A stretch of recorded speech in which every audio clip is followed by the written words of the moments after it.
tactics. I want to delve in more about this settlement and talk with criminal defense attorney Pate, who joins me now live. Thanks so much for coming in. Good morning. So, as soon as this news came out about this settlement, I thought, is this a win for Donald Trump? Everyone looks happy coming to the microphones. Right. Well, that sometimes happens in a settlement. Actually, neither side is completely satisfied. I think the plaintiffs wanted more money, although $25 million is quite a bit. I think it will compensate the people that went to this so-called school and give them back about half of their tuition and also pay some fines in New York. Okay, so here's the thing. Donald Trump went on Twitter. He said over and over during the campaign, "I will not settle." Listen to some of what he said. I will win the Trump University case. I already am, as far as I'm concerned. I will win the case in the end. I just didn't want to be forced to settle. This is a case I could have settled very easily, but I don't settle cases very easily when I'm right. I will win the Trump University case. I could settle the case now if I wanted to settle the case. I don't settle cases. We have a situation where we will win in court. And I'll win the Trump University case. I could settle that case.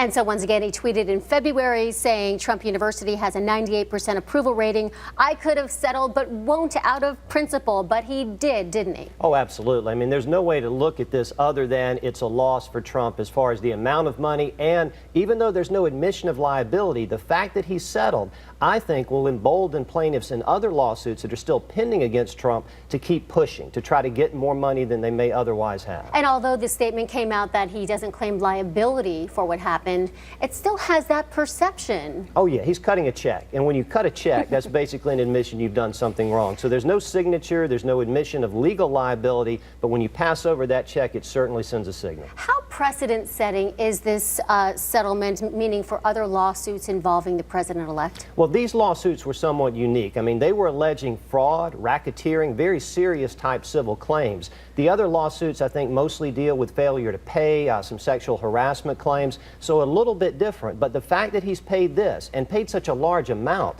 I think will set a precedent for settling these other suits, maybe a little bit more than he wanted to. Well, according to Donald Trump earlier in the campaign, he was talking about $40 million, so maybe the $25 million isn't necessarily such a huge amount. Then again, we don't know how much he actually has. He has not released his tax returns. We don't, but if he's paying them about half of what they lost, I mean, that's 50%, and that's a good settlement from a plaintiff standpoint as well. He has talked about eventually reopening Trump University. What is the, you laugh, but what is the likelihood of that? I wouldn't laugh. I wouldn't put anything past Donald Trump. Well, he may certainly try to do that, but the settlement of the New York case is very important because in New York, they had sued him because you can't call it a university when it's not a university. So if he does reopen it or try to start it again, he's going to have to get proper certification for an educational institution because he never had that. But you don't see him doing something like that, reopening it while he's president. I mean, could his kids reopen it? I suppose that's possible, but there are a lot of legal hoops that they'd have to jump through. Could they use the Trump name while he's in office with a new educational institution?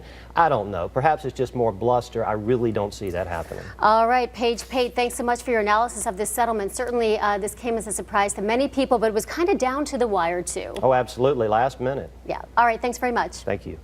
So Victor? the hot